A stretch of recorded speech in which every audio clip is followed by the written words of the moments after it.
Our next question is from Rukmini in Mumbai, India. Hi, I'm a Patreon subscriber.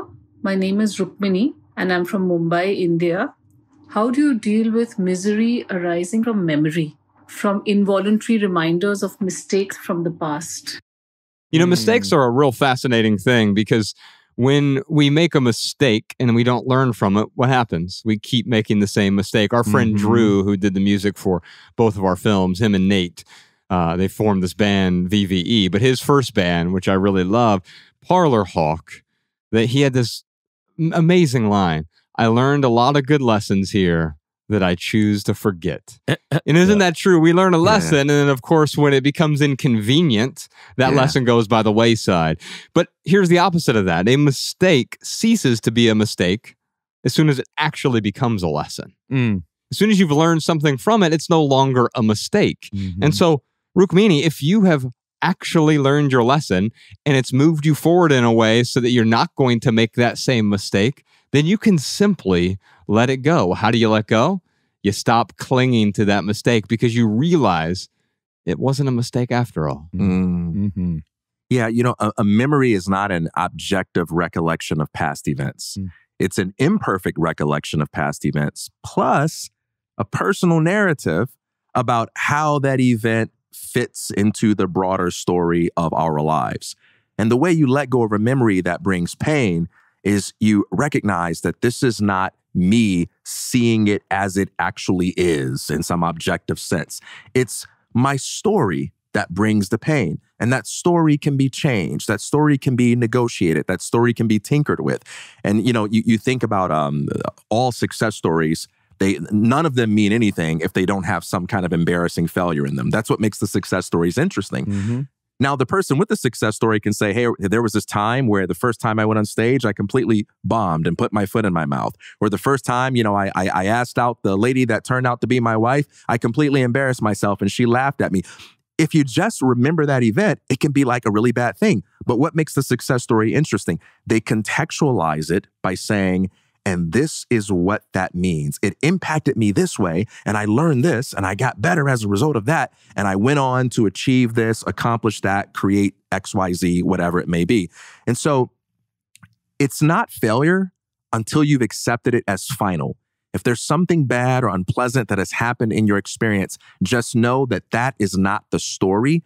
That is only a component in your story, and you have the power to decide how you're going to label that and what meaning you're going to assign to that. That's the part that you get to choose. You don't delete the memory from your brain, but you let it go by adding something to it, namely an empowering story of where it's going to take you because of how you're going to use that experience. You know the best way to not feel guilty? Stop doing things that make you feel guilty. I mean, that's how I look at it. For me, I think about how poorly I've treated people in the past, and it's embarrassing, and it's shameful in a way. I don't feel shame over it because I'm not that person anymore. But there is some shamefulness that I express with that. But the way that I was able to get over that is I'm like, oh, I'm gonna stop treating people poorly, and I'm gonna go out on my way to like do what I can for people.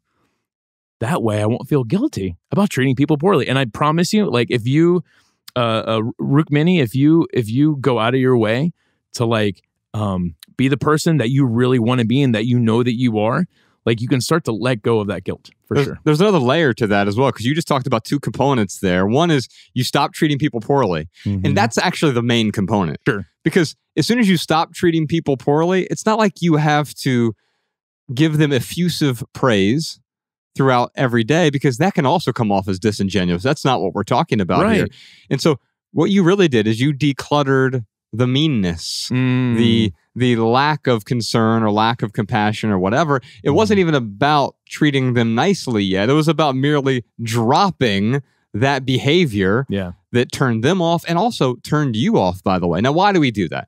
Almost always because of self-righteousness. I'm going to put myself on a pedestal because I feel small. That's the reason we put ourselves on a pedestal, because I feel like a tiny person.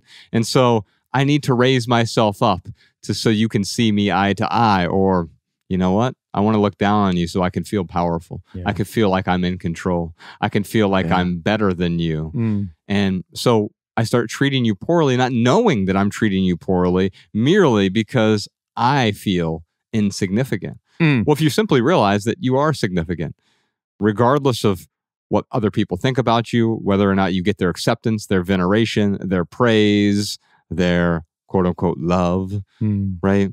You are already enough. You are already significant. Then that is enough. And if you really want to love other people, you can simply see them. You can notice them without trying to manipulate them, and certainly without looking down on them. Yeah, I think about the Mace song where he says, "Fools wouldn't listen to my demo, but now they want to drive in my limo."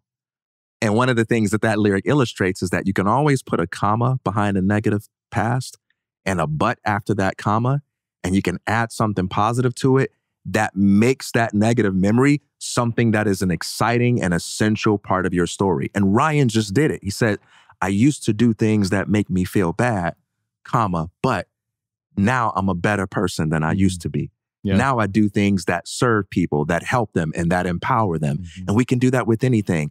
I used to make this kind of mistake. I used to treat people like this. I used to embarrass myself like that, comma, but now I'm a better human being because of how I chose to react and respond to it. You can always put that comma and that but with something positive after it, and it transforms the memory into something that you don't want to let go. You want to hold on to it as an inspiring part of an empowering story. Yeah. You know what's interesting is when I started to go out of my way to like be a different person, a lot of people didn't trust me. I mean, they were just looking at me like, "Oh, you're a minimalist now? Okay." Mm-hmm. Like I've seen what you do, and I'm just not buying it, Ryan. Yeah, because your previous pattern didn't match the new aspiration. Exactly. So, you know, I had to push through that because then I started to doubt myself too. Like, oh, maybe I am a fraud, and but I had to push through it, and I'm glad I did. And you know what? Like all those people who, you know, maybe were raising an eyebrow or not trusting me. I can't think of anyone who now doesn't like see me for who I am. And yeah, but it was difficult to push through that. I could see where maybe someone would, their journey would be paused because, you know, they're trying to be a different person and people are like, "Stop trying to be someone different. We know who you are." I mean, it made me pause for a second, but pushing through was great. I'm glad I did it. Did you enjoy this standalone Patreon highlight? If so, you can listen to full episodes of the Minimalists private podcast available exclusively on Patreon. Visit patreon.com/theminimalists or click the link in the description. Your support keeps our podcast and YouTube channel 100% advertisement free.